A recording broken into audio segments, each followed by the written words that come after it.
If you have an idea of what a planet in another solar system looks like, that idea may have come from today's guest. Robert Hurt is a visualization scientist working at IPAC, the Science and Data Center for Astrophysics at the California Institute of Technology. His work has been used by NASA and the Jet Propulsion Laboratory. He also hosted the video podcast, The Hidden Universe. Maybe he'll tell us where it was. He hosted that podcast for NASA's Spitzer Science Center. He's a fan of mixed reality, not necessarily a fan of that term, I suppose, and Robert joins us today. First of all, thank you very much for being here.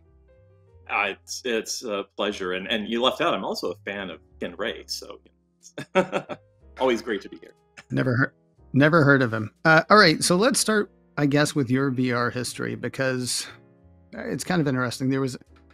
I watched a television show called Community. It's one of my favorite shows. And I believe in 2015, they did a whole episode about how VR was completely passé. It was a joke from the 90s. It was done. And that episode started right about the same time Facebook, I think, bought Oculus and then started coming out with the Oculus Rift and then the Meta Quest. My history with VR goes back to 89 or 90, not using it, but just being aware of it and waiting for it constantly. Tell me about your history with VR. I mean, I know you've been using a Meta Quest for a number of years. Is that where you began, or do you go back further than that? What's your VR story?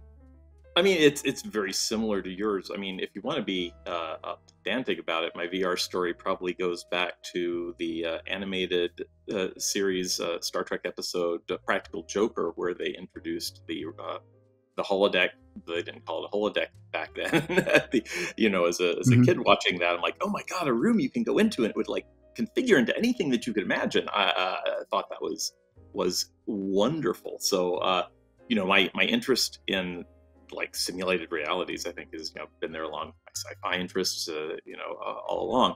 But like everyone else in the 90s, when the term virtual reality was heavily popularized and oversold as one of those technologies that's it's just like 3 more years. It's one of those that had always had those goalposts where they're always like 2 or 3 years down for a couple of decades. Right. I mean, obviously there was the era of PC VR or early Oculus days, even before they were bought by Facebook. But I never had really been in the PC VR space. That requires a lot of kind of top-end gaming hardware, and that will always have this big hurdle to entry that made it just clumsy and awkward. You had the cables, and you had to like rig cameras around your room to like be able to track you, and so it just felt still like very R&D prototypey and not really like a thing that drew me in. But when Facebook first released the first Quest, and I saw like, wait, standalone, all in one, it has self-tracking, you don't need satellite cameras. I'm like, okay, I'm really curious. We bought a couple for work because we were actually doing, we'd actually done some VR development. We'll talk about that later, but this looked like a super easy way to basically be able to show stuff off of PC or VR. And I put that on. I took it home the first evening. I put it on. I messed around with it for about an hour, and I went over to Amazon and just bought my own because I realized this was going to be something I was really going to want to dig into. And I think it was the Quest is the device that first crossed that threshold of giving like full 6 degree of freedom, X, Y, Z, and all of your rotations in a self-contained unit that didn't require the tethers and the wires and the cameras. That for me, that was the threshold it had to cross to become something that was interesting. And I really wanted to get into it. Add to that. Yeah, go ahead. Well, no, I was just going to say, it is crazy how, I mean, you wouldn't think a tether would matter that much, but I had access to, for I guess a couple of years, I had access to an Oculus Rift for a project that I was working on for someone else. Mm-hmm. And if you had told 1990 me that I would have that in my possession and would do anything else besides that, I'd have thought you were crazy. But I mean, it was heavy, it was hot, and that wire was no joke. And, the thing they came up with the 3 cameras around so that it could know where you were, I mean, that's pretty ingenious. I still think that's amazing technology, except for the part where you were also practically tied to a computer while you were doing it. Anyway, I didn't mean to interrupt And you. a You were saying particular room and a particular area in a particular room, right? Yeah. Those tracking cameras are not easily portable. That's like a whole setup if you actually try it. Yeah, let's do it in the other room. Oh, well, come back in 2 hours and then give me have an a hour. couple. Yeah, and I'll be right there.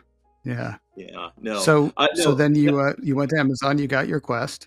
got my Quest, and I will say the fact it's both that the technology had crossed that threshold, but they also had what I would count at that point in time 2 absolutely killer apps, and they were recreational apps. But one of them was the Vader Immortal Star Wars game, which to call it a game, it's not a game in the traditional like platformer or pew-pewer.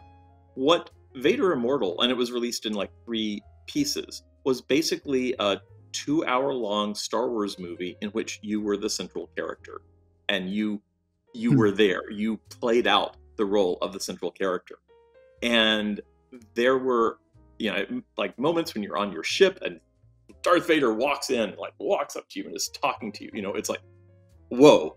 This is like what the holodeck was about. I finally got to a point where I felt like, yes, I was close to it. Yes, my hand goes through Vader. It doesn't, work. But that was an amazing, immersive experience of, immersive theater that you could be a part of. And that was part of it.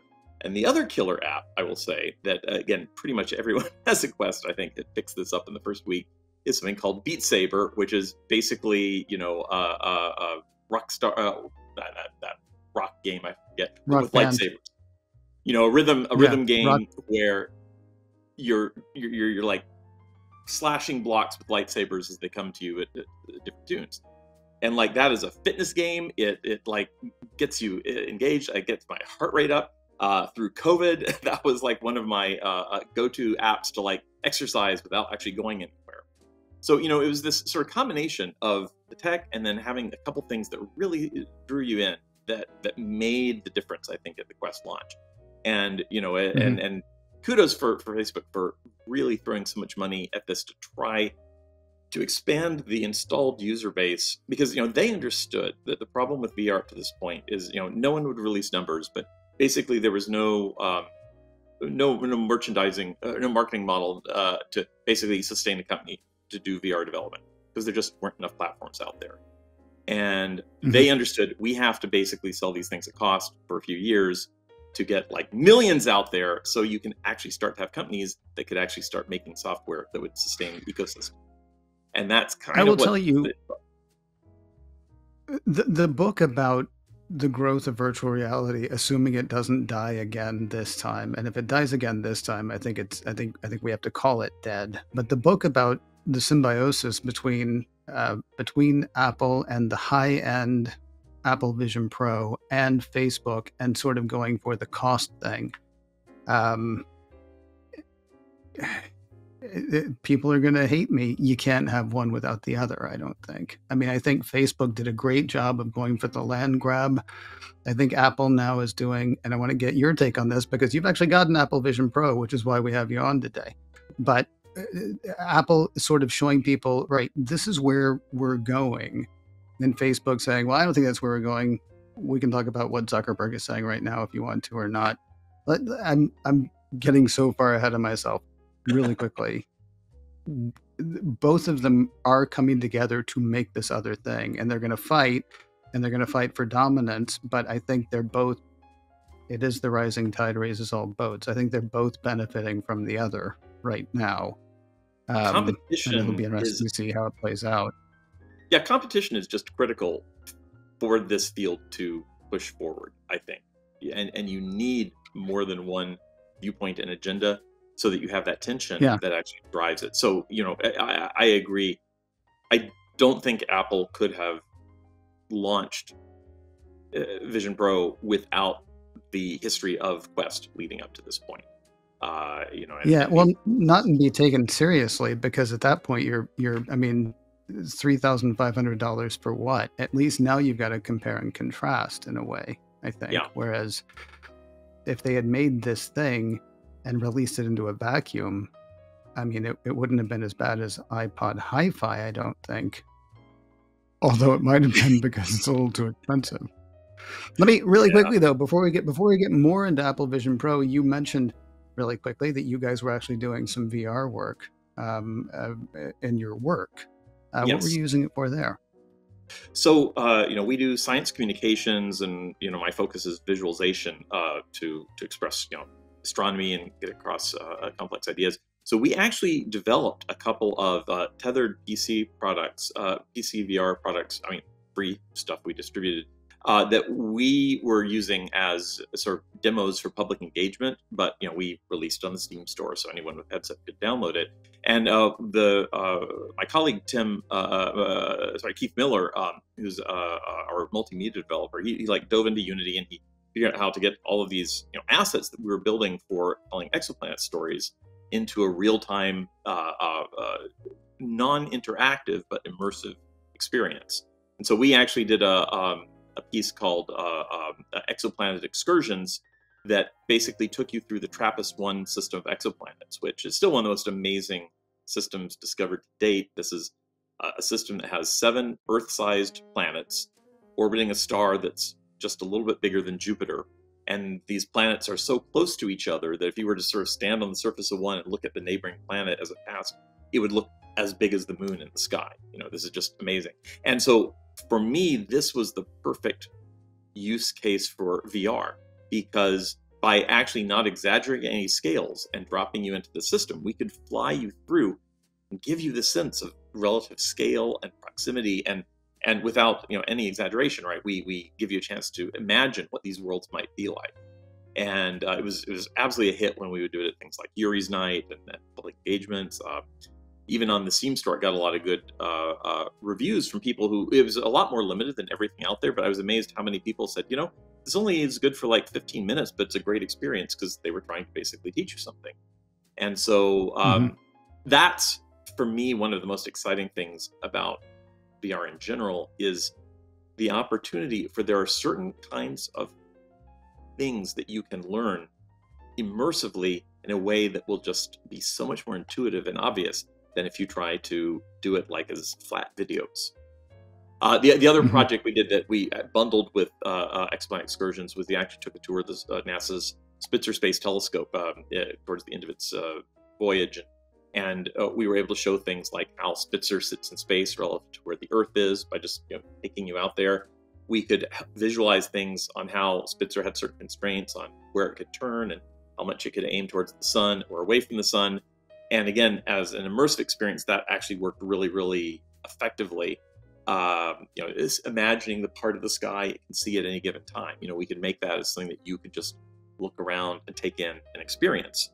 And so again, experiences that we felt were tailor-made for being immersive in their very nature, and that's what we had sort of done work on. And sadly, we did that like right before the Quest jumped in, and we never really had the development cycle and support to adapt that all over so it would run on Quest without running on a tether. So it's out there, but it still requires a PC to work. Gotcha. So moving to something a bit more recent. I guess about a week after Apple Vision Pro came out, you wrote to me with a number of frustrations, I think we could probably say. Praise for the video pass-through, and we'll come back to that. But you sort of found yourself frustrated by the machine out of the box. I'm wondering if you could share what some of those frustrations were. Let me characterize that a little bit. I will say, yes, the frustration is not the wrong word, but let me call these anticipated frustrations. I will say I knew very well what I was getting in for by jumping on this sort of technology preview from Apple, but so this was more like confirmation of what I was going to know to be the case, and I will say to specifically answer your question, the focus that Apple put on hand input and bundle and building this device entirely based on using gestures to control everything without any sense of precision controller input, right? I knew this was the case. That was the way they were designing it. And I wanted to see how far you could take that and effectively do things, without having hand controllers. And pretty much confirmed what I expected, that it lets you do a certain class of apps, well, even to the point of being magical. Like when it works and there are certain things you do with it, it's almost like magic. But what you lack in not having a very precise tracked device with a couple of buttons you can click, it just excludes a whole category of possible immersive applications that you simply just cannot run on it. It doesn't, you could never, I mean, if you look at the Quest store right now, you could in principle port maybe up to 10% of the apps on there so that they could run an Apple Vision Pro. But the other 90%, you can't. Because they absolutely require precision control. Like I was telling you, like Beat Saber, this cool lightsaber slashing game, right? You need a hand controller that can be tracked really precisely to know where your lightsaber is pointing. Just hand tracking will never give you anything close to the precision you would need to get a really good experience on, slashing squares. So Beat Saber will never be on the Apple Vision Pro, even though it's like the #1 app on Quest, and it would look really good in an Apple Vision Pro. But yeah, that's kind of the limiting factor. Now, is that so? It sounds like the answer to this question is going to be no, but I'm going to go ahead and ask it anyway. Have your impressions changed over the month that you've had it? Because you got it like what, first week, I suppose, after it came out, correct? Yeah. It's I missed the first day because oddly enough, Apple Pay was not working on Apple's Apple's own app for like 15 minutes. I lost my position in the queue. Like yet another Apple frustration that day. But it's really interesting how Apple has kind of pushed this out and when they choose to push this out, right? Because their focus, their term of spatial computing, every company has always had to make up their own term for VR, make it sound like they are the first ones to ever do it. Microsoft had mixed reality. It's augmented reality. It actually has a more specific meaning, but yeah, when you look at the apps that are available, most of them aren't really spatial. Most of them are just basically iPad apps that you can then open up a window and you can spatially put it in your environment.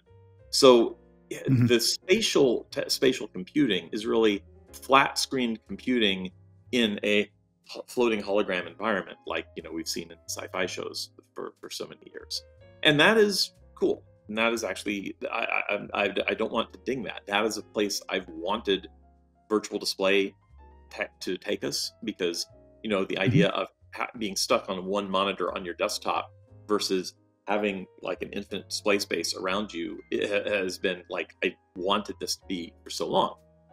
But intrinsically, that is very spatial, right? Spatial is like actually seeing things in 3D and doing things with it.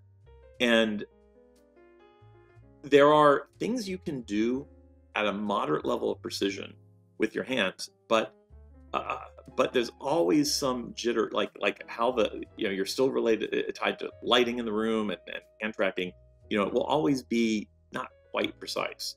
Like I said, when it works well, it is almost like it's reading your mind. Like there's this Mahjong game in the Apple Game Store that Apple Arcade.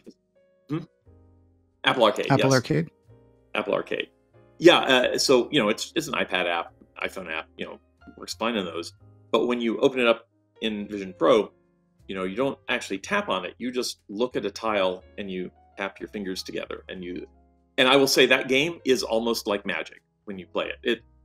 I will say it's also a good game for figuring out what the accuracy of visual selection is, because like how many times you get the wrong tile. And I would put it in, it's coming around 95% accurate, more or less. Like 1 out of 20 times I'm missing the tile. But yeah, this moment when you get into the synergy, and I'm just saying, okay, that looking there, and like tap, tap, tap, tap, and it just selects. It is cool. It is like, how does it know that I'm looking at that tile, not that one? I'm actually amazed it's as accurate as it is. But right, that still goes up to a point. Trying to use the keyboard by looking at it, tapping, yeah, no, that's just that's just a mess. You'll never actually. I've heard. I've heard that that's a bit difficult. I've actually wondered, like, why, like, has somebody, and the problem is you need to print something out or something like that, but is there not a way that you can put just like a piece of paper down at a desk that has the keys? And then you could actually, because then it would be tracking that instead of trying to, because I'm always going to punch through something that's not there. Yeah, and I should say the physical punching in the air on the keyboard is more accurate, but still not perfect. But you can also do the thing where you just look at the letters and tap your fingers together. And that is, I mean, you can do it, but you don't want to do it. You would go crazy trying to type like, 3 texts in a row using that technique.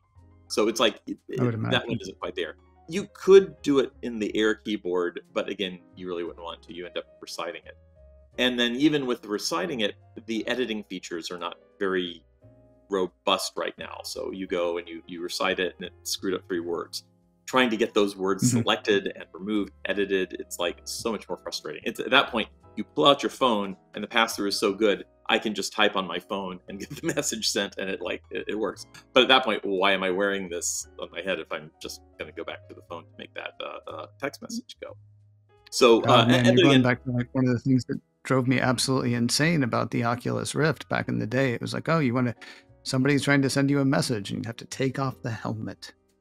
At least in the app that I was using. And let me ask you a question about that. Well, there are a couple of ways I want to go. I want to play devil's advocate, and that of course makes Apple the devil in this situation. But let's be honest, sometimes does a lack of controller actually give you an idea of where it is they want to go? I mean, I think ideally, and it kind of goes back to what we were saying earlier about you couldn't have released this without any sort of antecedent.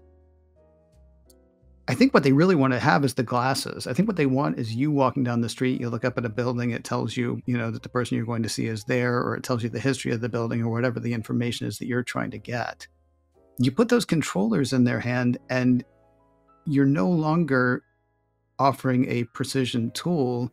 You are copying the HTC Vive. You're copying the Oculus Quest. I mean, Are they trying to plant a flag in a place that maybe we can't all get to yet, but they're saying that's where we're going, and no, we're not going to give you a remote control to do it? That's an interesting speculation, because I feel like on some level that's what they want. They want this thing that you're on.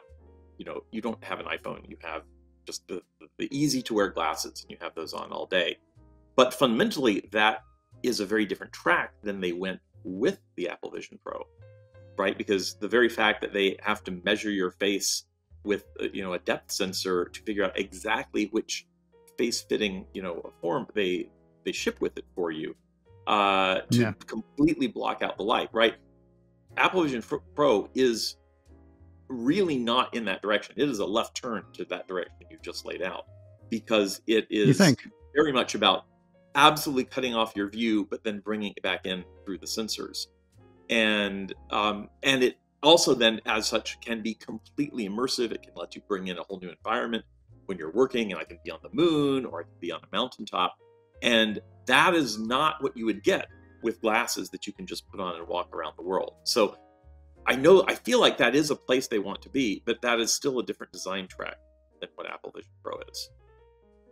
See, that brings up a whole other question. Because I'm trying to figure out, like, I have a friend who was a huge Apple fan. His very first computer, more years ago than he would probably want me to say, was an Apple, and he's never been anything but that. And he laughs every time he and I talk about the Apple Vision Pro, because he misses, how pretty things were.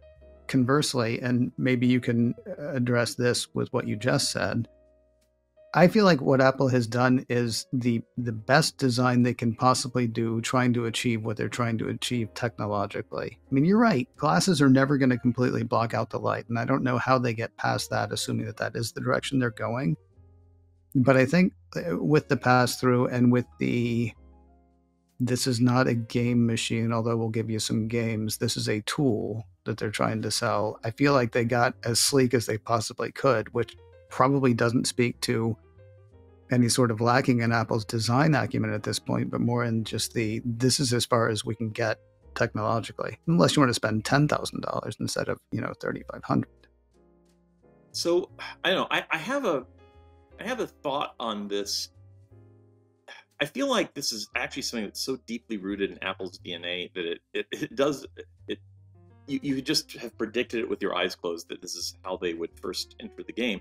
And this is that Apple has such a baked-in tradition of wanting to make something that is magically simple at the expense of precision and control. And you can go back as far as the point at which they introduced trackpads on laptops, replacing trackballs.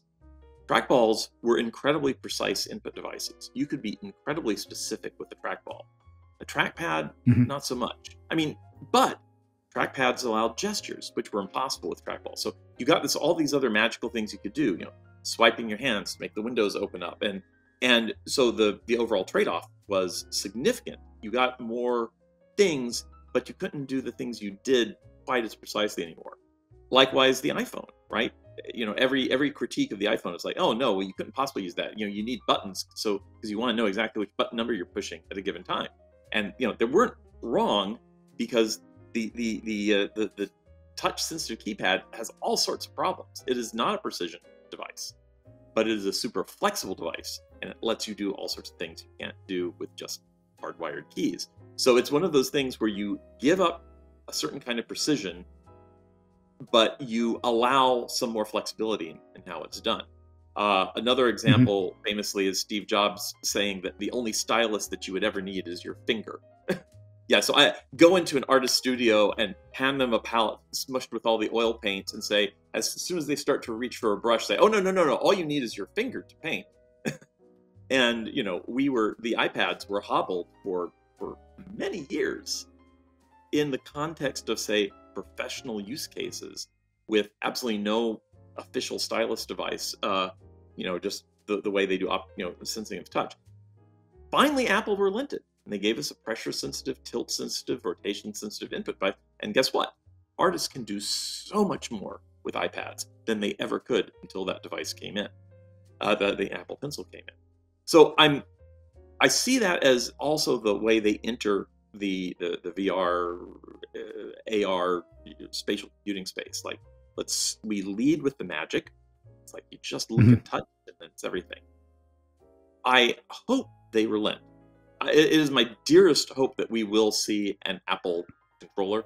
I'm not actually 100% sure that this will occur.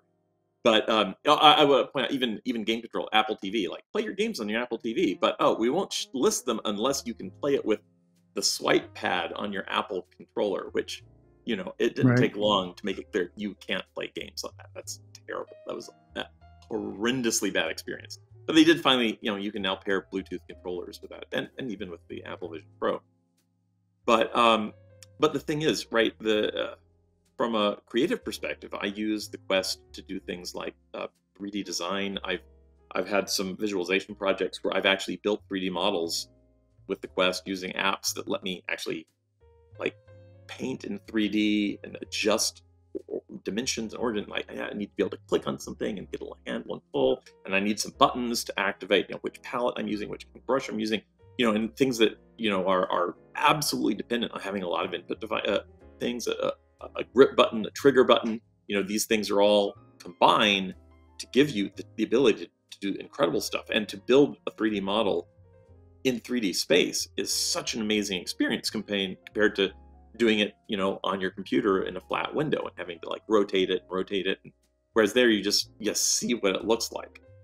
But you literally cannot build an app like that to run an Apple Vision Pro until Apple offers 6 degree of freedom input controllers, and you will never have that kind of spatial computing option without a precision input device in order to support it. And not just it's not even just for precision creators.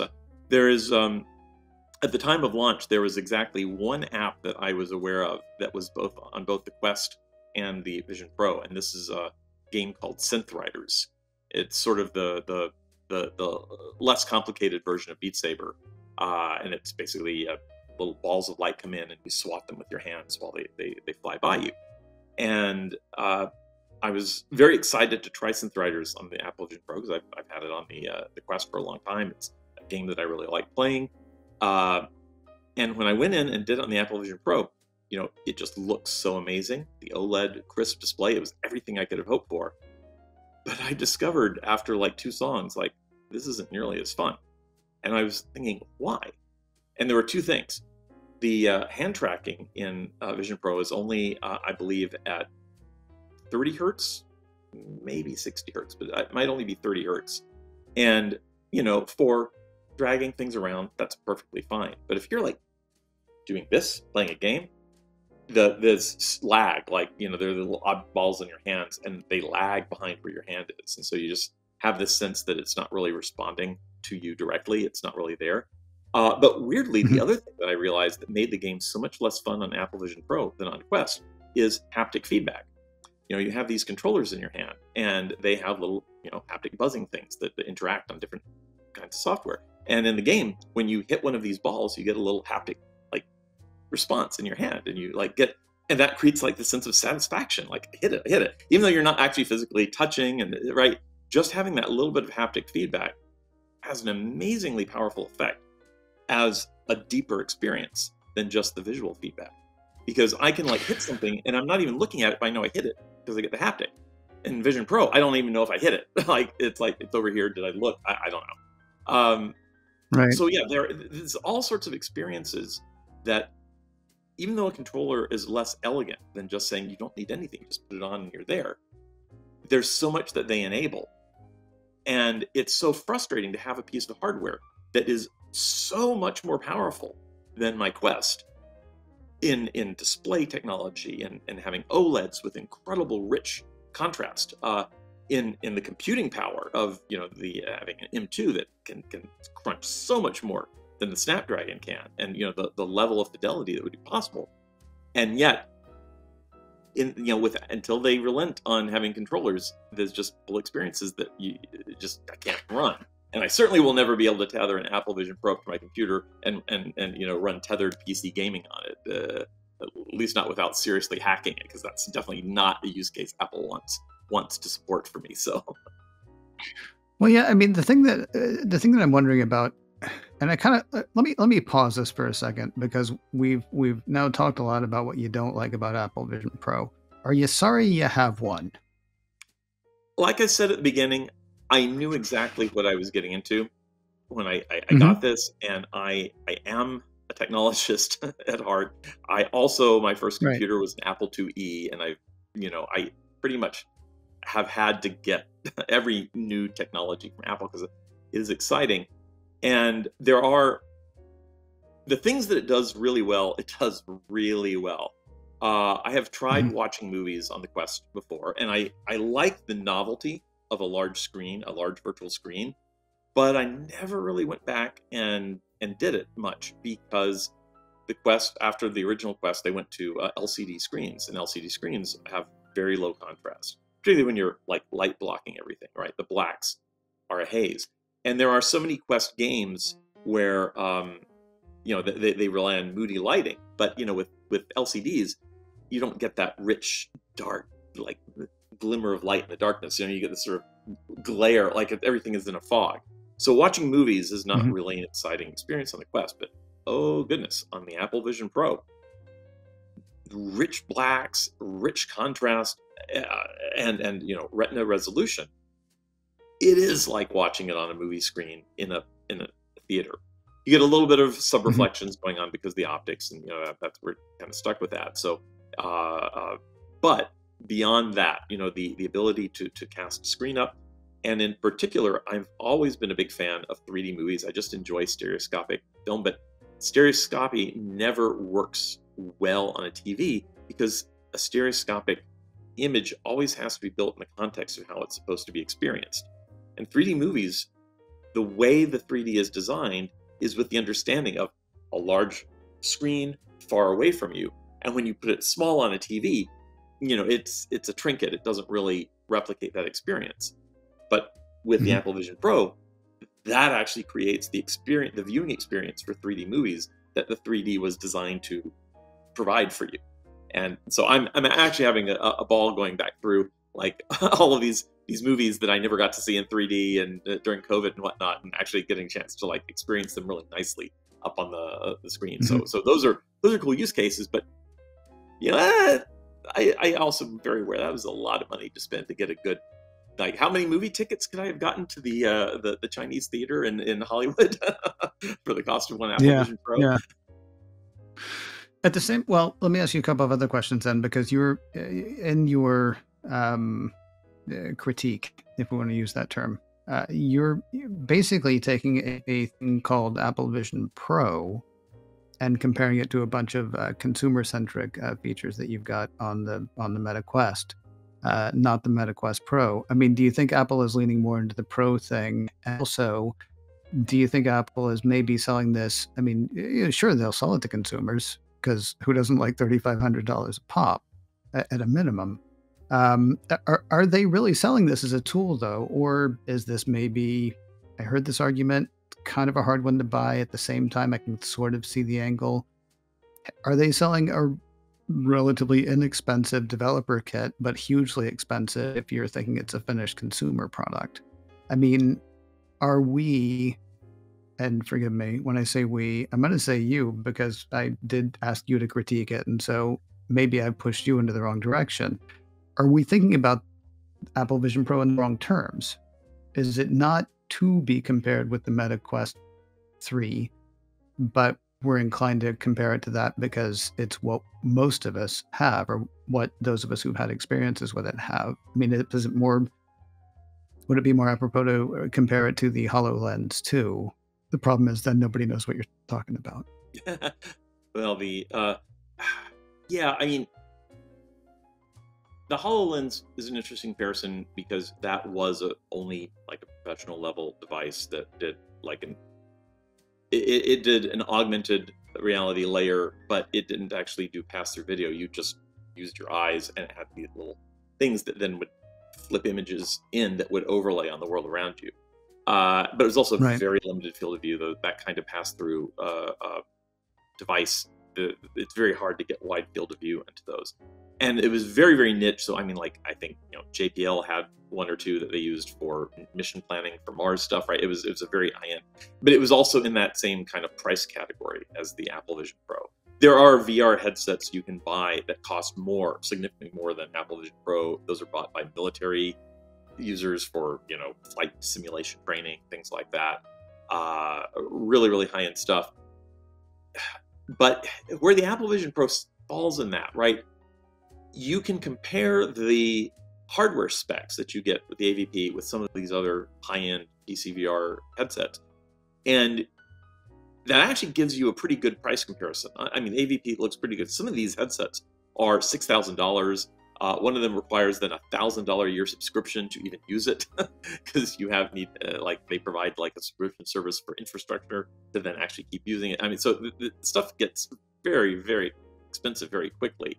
And AVP has pulled a lot of their tech specs and made it much more accessible without subscription, at that level. So in some senses, there are ways of looking at the AVP, and it's not ridiculously expensive, even maybe a bargain.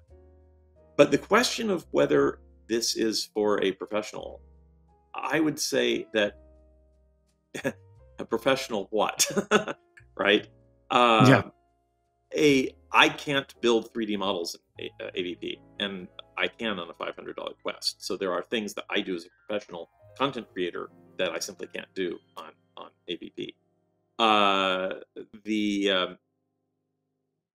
A professional developer, like you say, I think there is a really good argument that it is a reasonably priced developer kit that's being marketed to everybody, which, when you roll back time, is actually what the first Oculus headsets were back before they were bought by Facebook. They were multi-$1,000 headsets that were developer kits that some people bought and they started gaming with, and it created a small ecosystem that started developing. And so in some sense, the AVP is a super polished version of a developer kit. I will say maybe one of the frustrations I had, like in the way that Apple did this, is which technologies they chose to focus on when they rolled this out. For me, the idea of committing, 20% of the cost of the device, or I'm making numbers up, but having that whole experience where there's a pass through of your eyes. So if someone walks in the room, they get a color effect if you're zoned out, but they actually get to see your eyes if you are doing pass through. Like, I could not care less what anyone else in the room sees when I am experiencing a virtual experience. I really wish Apple had saved me $500 and not put that screen in front. I don't need that screen. I don't care about that screen. It's even creepy. Like, I think those virtual eyes creep people out more than it actually creates a positive experience. It's like, probably could have made it a $3,000 device if you left that part of the experience off. But Apple, they're really doubling down on experience. Yeah, forgive me. If you'll allow me one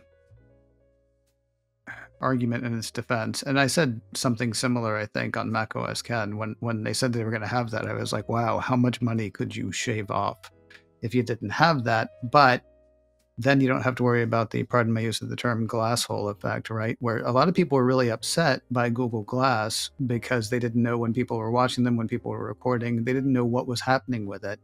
At the very least, with the Apple Vision Pro, when they put those really goofy and kind of scary looking eyes on it, that somebody's, that they might be paying attention to you as opposed to watching, I don't know, Ghost in the Shell. It's still a little bit of an apples and oranges thing, though, because Google Glass was very much intended to be worn all the time in the real world. And aside from a few asshole YouTubers who, want to make their driving video using Apple Vision Pro, I don't really see people walking in the world with this. It's still something that you're doing in your office or in your living room, and for the most part. So the actual use case intersection of how many times people are going to be in the room in a way that interaction is meaningful. I mean, that really is putting a lot of over design into a problem that didn't really need to be solved that badly. But it had really good optics for them because it was a marketing point for them, because they could make a big deal about but then you have this effect of tell if someone's focused on you or not. It doesn't really matter that only happens 2% of the time at most that you're ever using it. That's even important, but it looks really good on a video when they show how cool it is. And that, yes, they can use it as a marketing tool to combat you're aware of the presence. It makes people engaged in the room. Yeah. So it's just the reality of it. It's just not it. I mean, maybe it will creep your little kids out less if you're trying to capture a spatial video of them while you're wearing it, and so that they can see daddy's eyes while you're, okay, just stand there while I come in and go, okay, maybe that's a helpful use case for it, but yeah, give me Memoji eyes though, or I can put some kind of weird cartoon eye or something like that. Can I make them look alien? Can I make them look, like big puppy dog eyes or something? You've actually you right remind me of something. I'm curious. Look a little dead. That's about the most you get. Well, for me then that'd be perfect. Let me. What I'm actually wondering, and you just sort of brought this up with the eye thing for me, is I've heard the comparison a lot that people say that what's happening with Apple Vision Pro is kind of what happened with Apple Watch. Apple sold it as this, thing that's going to be a computer on your wrist. And one of the great features that people loved, I actually know somebody who bought one because of this, was the fact that you could send a heartbeat and receive a heartbeat from somebody. And now that works about 20% of the time, at least for me. And it's not a thing that they really market anymore. It's just not, it was sizzle. And then it's not really so much anymore. What do you think of the argument that I've heard from several people that it's okay that you don't know what Apple Vision Pro is going to be, because Apple doesn't really know either, but they're throwing it out there and they're saying, oh, look, people like the watch for notifications and fitness. So what should we lean into? Maybe notifications and fitness. What are people liking Apple Vision Pro for? And then, with the second one or with the next iteration, where people are leaning, then they're gonna actually pass the puck ahead of them, so that everyone will think, God, they were so smart. How did they know this is what we would want? I mean, do you think there's any possibility that Apple's waiting to see what people are going to glom to before it, really points at the board and says, here's where we're going? No, I think that makes a whole lot of sense from my perspective, and I have a lot of friends who are developers in the gaming industry, and even a couple people who develop for Apple, and though they never get to talk about what they do for Apple, it's always like a mystery uh, for Yeah. them. But yeah, I was very curious how Apple Vision Pro honestly was ever going to get released because for years, right, we're like, oh, they're going to announce it at WWDC. I was thinking like, and there were times where people were even almost expecting it to like go on sale at WWDC before it was even announced, and I just kept thinking like, yeah, you can't really introduce a brand new hardware platform with whole new characteristics and release it before you actually have developers able to develop anything that runs on it, or it's going to be a very boring experience.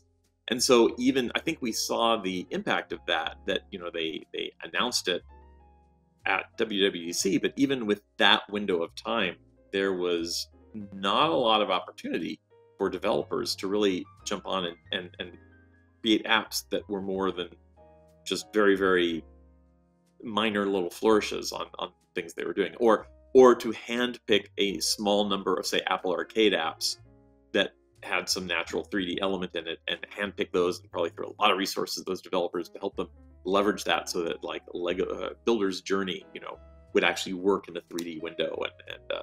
And I will say, that's another interesting one that I've always found the controls for Builder's Journey awkward on the iPad, and I also find them awkward on Vision Pro. It's like, I just want to put this piece there, and it's not going there.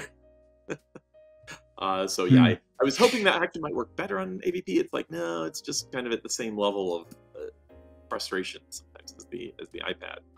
So clearly, I mean, so much is going to be rolling out over the next 6 months, 9 months, a year as people jump on it.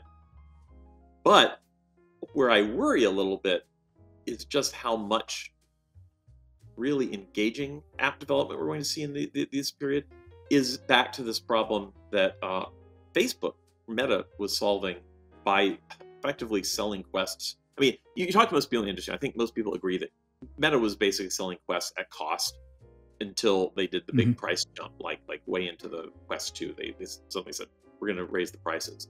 And that was when they were not seeing the returns on it, and they realized, yeah, we actually have to make a little bit of money off of this, or not sell at a loss, because this is not going to sustain us. But they still had enough out there. There were still millions out there that got developers really starting to build things. We don't really have numbers for how many VPs, Vision Pros are out there, but we know it's not a lot. It's not billions, and it's unclear, the business model to support doing a really engaging 3D game that has some depth to it, when at most there are only 200,000 headsets out there, and then only a fraction of them will ever buy your game. Who's going to put the resources into that? So I can only imagine there will be a little bit of cross-platform adaptation, but again, that gets limited because almost all VR app development is based around the idea that you have access to these controllers, and a very limited number are based around hand tracking only. I mean, Meta introduced hand tracking as a core technology in Quest a few years ago. There are a handful of apps that actually use that as their primary interface. So anyone who's developed one of those apps would have a relatively streamlined opportunity to get that over onto Vision Pro. But I'll also say those generally aren't the most compelling apps on the Quest either. So it's kind of like, I think we're going to see just novelty apps that don't take a tremendous amount of developer investment for the first year or two, and Hmm. this is then going to be this kind of negative feedback cycle that could affect the overall success of it, because if there just aren't any killer apps on it, then even if you come out with a cheaper one, are you going to get as much market penetration with the next version of it if even in that period people see that there just isn't an app ecosystem that makes it like, oh, I've got to have that to run that app? Hmm. Uh, so it's tough. I think Apple's in a really tough position here, because even though they call it Vision Pro, I don't see a lot of actual Pro applications for it at that price point. Um, And even when it comes down I would, to, well, hold on, because there was recently a story about somebody, a surgical assistant, who had like taken off the HoloLens 2 and was wearing the Apple Vision Pro, and said that in that it was a game changer. I mean, and this kind of goes back to what I was asking about the watch a minute ago. Is it going to be the kind of thing where you find a way to use it in your life, and then suddenly, the way Tim Cook talks about augmented reality, one day you're going to wonder how you live without it? I mean, is it going to be one of those tools where you're like, well, I don't know, and then you put it on, and one day something just clicks, and then it's like, well, how did I ever do this without this? And I can't wait till it gets smaller and cheaper, so that when I lose this one, I can just go to the other room and get the other one that I have. yeah. I think we will be there. I think this isn't going to go away. I mean, this is going to be part of our technological future. There's no way around it. And it's really more of a question of timescales and how quickly it'll get us there. And that story on the surgical assistant, right? That all hinged on someone spent the development time to get an app ported so it would work. And a killer. It's not really good to call it a killer app if it's used in no, not in surgery. Yeah, an unkilling app is, they had one, and in those cases, right, it has a lot of utility, but what we learned even developing for the Quest years ago is developing for VR carries a lot of extra weight. It just developer weight. It makes things a lot more complicated. And you add to that, Apple doesn't want you to use cross-platform tools. They really want you to just develop this all under Swift, and so it can't be ported easily. Yeah, that's the other thing, right? If you already have a fully functional app, it's like if you've developed that on Unity, if Unity isn't supporting porting those APIs over to the Apple Vision Pro, you've kind of got to start from scratch. And then again, that's when you start to evaluate, is it worth the cost to my business to do a port on that if I have to start all over and all I have is the original assets, but I have to build software from the ground up? And that's always been an issue on Apple. It's why I think we see so few really high-end games ported to Apple. The handful of them come across. No Man's Sky, that was a big win for Apple to get the high-end console multi-platform game ported, but they invested a lot of effort in that, and they had a lot of seats to be able to finance doing that port. To be honest, that was the one I was always expecting to show up on Apple Vision Pro, maybe close to launch, because famously, No Man's Sky does have a very functional VR mode for PC VR, and you've got an M2 processor running in there, and in principle, it could run in the headset, but you could not possibly do No Man's Sky without controllers. So I'm curious, how that if that might be the first really high-end, amazing game experience we eventually see ported over to Vision Pro. That's my speculation. Let me, because we're running close to the end here, you actually sent me an email because again we've done a lot of the I don't know, I'm not sure. You sent me an email saying, "Hey, I found a killer app." In case there's somebody watching this going, "Yeah, why did I spend that money?" and wondering if they should pitch the thing. Tell everybody about the app that you wrote to me about, because it sounded like a fantastic voyage. Which that joke might make sense if people know what that is. But what was the app? Yeah, no.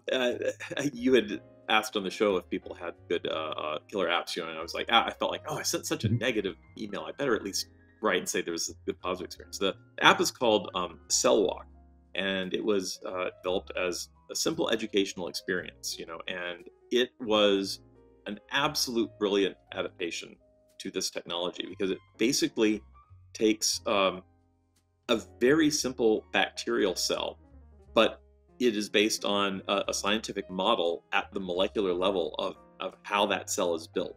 And when you are looking this model up, to be honest, I actually thought originally when I first started using it, I just thought they had, because you basically had the molecules, every protein, every bit of RNA, the cell wall, all the molecules that make up the cell wall, right? It's all represented. I actually thought it was sort of 3D rendered and put into a window so it looked cool. And then I realized, oh wait, if I pinch and drag it, it rotates. It's actually being done in full 3D. So they have basically reconstructed a cell for you to experience. They have a sort of slideshow mode that steps you through one idea after another, but at any point you can actually just grab it and start playing with it. And the magic moment in the app is when they say, take a moment, look at any of the molecules you see here and tap your fingers together to learn out more about it. And so I started just looking around the cell and thought, oh, what's that little L-shaped thing? And I tapped, it highlighted, and it told me what the molecule was. And so basically every molecule in there is documented, and you have the ability to just sort of look at something, tap your fingers together, and it pops up and it explains itself. And this is, I think, at the very pinnacle of what you can achieve with this kind of technology, is an immersive, interactive experience that lets you look into like the chemistry, the biochemistry that goes on at the molecular level in the cell, and really like experience it in a way that is just completely different than flipping through a couple pages of a web page that's trying to like talk you through it. And you add to it the attention-based selection system that Apple has done, and that it works with sufficient fidelity that what you're looking at is what gets highlighted is quite amazing. And I think this could be an incredible teaching tool. But I know like this took a lot of developer cycles to build this up. This is an app you'll go back to every week to relive the thrill of that bacterium. But as more and more, say, science, history, develop these little like pocket experiences that you can go through and really interact with in 3 dimensions, right? These will be memorable, engaging learning experiences that you will do, that you can learn. They work so much better than any other way we have of teaching that kind of science or history or geography. Right. So CellWalk is the name of that app for anybody who has an Apple Vision Pro and wants to check it out. I think you said it's free, right? And it's free. Yeah, it's fantastic. And it's free. It's free. Bargain at twice the price. Yeah. Do me a favor, because I forgot to ask you beforehand. If people want to, I don't know, are you active on any of the socials where people want to follow you, keep up with what you're doing, keep up with what you're working on, anything like that? No really. Is a very healthy answer. It's not like I have any true antipathy towards social media, except for maybe 1 or 2 that only engage you in 30-second long content, and I think is destroying your ability to focus on an idea for more than 15 seconds. But I just never, not good at just staying engaged on it. I would encourage you, though, if you want to see the sort of work that we do kind of professionally in science communication, I would direct you to our YouTube channels. We have Explore Astro is our general astronomy science channel. We produce videos at Caltech. It's where all the old Hidden Universe videos are that we did back during the NASA Spitzer Space Telescope mission. And we have another channel called Universe Unplugged on YouTube that is our sort of more fun science outreachy things we do in the context of a project we call NASA's Universe of Learning. So Explore Astro and Universe Unplugged would be our 2 good sites for that. Very good. Robert Hurt, thank you very much for spending so much time with us today and giving sort of your compare and contrast on the various states of AR, VR, MR, and XR today. And I would say as a closing thought, if you are experiencing massive like AVP envy, but you just feel like, oh my God, that just is so much money to plop down on it, I would say consider picking up a Quest 3 for $500. You will actually be able to run a much broader cross-section of apps. It'll take a while for AVP to catch up. It will not have the same fidelity, but it does have pass-through. Hand tracking isn't as good, but it has hand tracking, and the controllers let you do other things. And it's certainly a viable tide you over until Apple gets the next more affordable version out there, to sort of dip your toes into the mixed, augmented, virtual, spatial realities that you want to explore, and at a budget cost. See, I said earlier, a rising tide raises all boats, and you just basically made that case again. Thank you very much, sir. And let's check back in a few months and see if your take on any of it has changed, or see how the whole thing's evolved. Sounds good. It's been fun. Thanks for having me on. Absolutely.